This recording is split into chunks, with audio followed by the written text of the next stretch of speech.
Well, James, you long-term medical doctor, long-time medical doctor, and now you've decided that in addition to practicing medicine, you're going to write a book.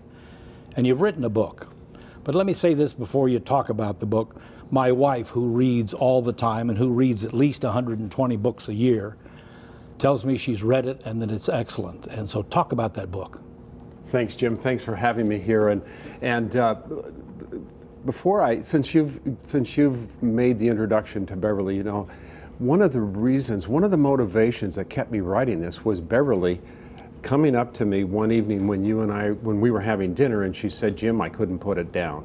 And I just, you know, that was like, oh my God, maybe I do have something here. But I wrote a book. I have written a book. It's a novel.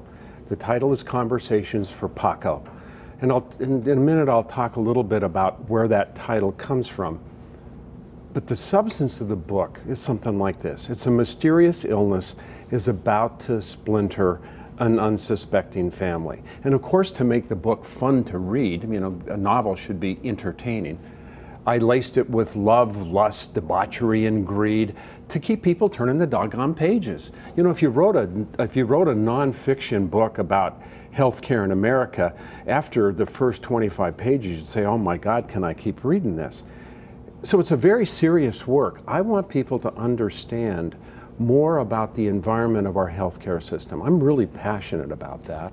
And so I try in the book to put enough entertainment in it, and then between the lines really develop some serious concepts about healthcare, what it means to be a healthcare professional, what it means to be a physician, where we are with our hospital system, with insurance companies, with all the way our healthcare system plays out.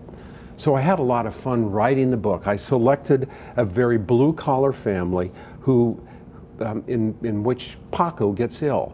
And in Paco's illness, he collides with our healthcare system. He collides with the entrepreneurialism of healthcare. He and his wife Sarita collide with physician indifference.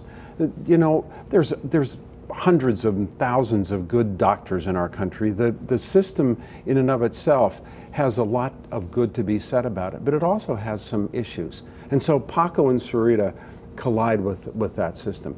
There's some good guys in it. There's a medical student who himself is trying to figure out what it's like to become a doctor and has his own challenges.